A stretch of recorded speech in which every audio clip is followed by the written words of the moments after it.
કચ્છના 23 ગામો એવા છે કે જેની અંદર ક્રમશઃ ધીમે ધીમે હિન્દુઓની વસ્તી ઘટતી જાય છે। અમુક ગામો તો એવા છે કે જ્યાં આજે એક પણ હિન્દુ નથી રહેતો, તો અમુક ગામો એવા છે કે જેની અંદર માત્ર હિન્દુઓની વસ્તી માત્ર 10 થી 15% જેટલી બચી ગઈ છે।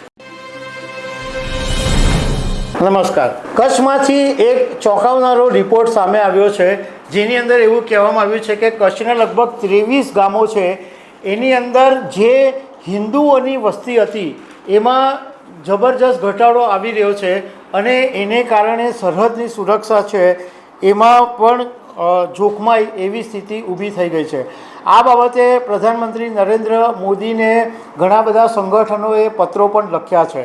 તો આ વિશે હું તમારી સાથે વાત કરીશ। મારું નામ રાજેશ શાહ છે અને તમે જોઈ રહ્યા છો ગુજરાતના સૌથી મોટા ડિજિટલ ન્યૂઝ પ્લેટફોર્મ ખબરછે.com।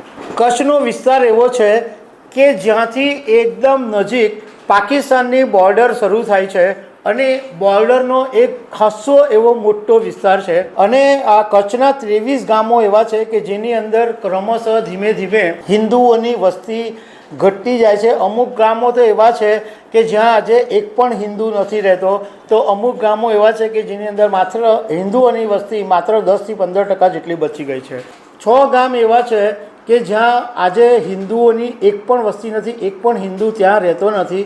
ત્યાં આગળ વર્ષો પહેલાં કચ્છના બધા જ વિસ્તારોની અંદર હિન્દુઓ રહેતા હતા અને એક ધમધમાટ જોવા મળતો હતો। આ જે 6 ગામો છે કે જ્યાં હિન્દુઓની બિલકુલ વસ્તી નથી, એમાં નાના ભાગરા કરીને એક ગામ છે, ભટ્ટા વાંઢ કરીને છે, મોટા ઘુઘરિયાણા, નાના ઘુઘરિયાણા, મેડી અને ભંગાડી વાંઢ, આ 6 વિસ્તારો એવા છે કે જેની અંદર હિન્દુઓની શૂન્ય વસ્તી છે, મતલબ કે એક પણ હિન્દુ આ ગામડાની અંદર રહેતો નથી। કચ્છના ખાવડા વિસ્તારમાં આવેલા મોટા દિનારા ગામની અંદર માત્ર એક જ હિન્દુ પરિવાર રહે છે અને આ હિન્દુ પરિવારની અંદર સંયુક્ત પરિવાર છે અને લગભગ આ જ પરિવારના 20 લોકો આ ગામની અંદર વસે છે। પરંતુ અહીંયા પણ મોટા ભાગની જે વસ્તી છે હિન્દુઓની એ બધી પલાયન થઈ ગઈ છે। હવે પ્રધાનમંત્રી નરેન્દ્ર મોદીને જે સમાજે પત્ર લખ્યો છે અને ચિંતા વ્યક્ત કરી છે કે હિન્દુઓની વસ્તી ઘટવા માંડી છે, એ ચિંતાજનક બાબત છે, કારણ કે સરહદ અહીંયાથી એકદમ નજીક છે અને એ રાષ્ટ્રહિત માટે જોખમ છે। હવે આમાં જેમણે પત્રો લખ્યા છે એમાં રાજપૂત ક્ષત્રિય સમાજ છે, પાટીદાર છે, બ્રહ્મ અને લોહાણા સમાજ છે, શ્રી માતાના મઠ જાગીર ટ્રસ્ટ છે, લખપત વર્માનગરમાં આવેલી બાપ્સની સંસ્થા છે, ગુરુદ્વારા શ્રી ગુરુ નાનક દરબાર લખપત સાહેબ ટ્રસ્ટ, આ અનેક સંસ્થાઓએ પ્રધાનમંત્રી નરેન્દ્ર મોદીને હમણાં થોડા સમય પહેલાં જ પત્ર લખ્યો છે।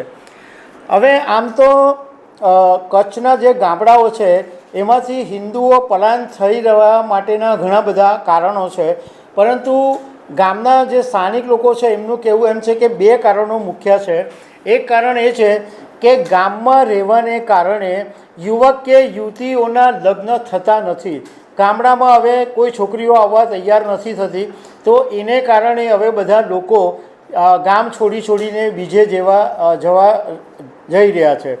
અને બીજું મુખ્ય કારણ એ છે કે ગામડાની અંદર જે એકમાત્ર બિઝનેસ છે એ પશુપાલનનો છે, એટલે ધંધા રોજગાર બિલકુલ આ ગામડાઓની અંદર છે જ નહીં।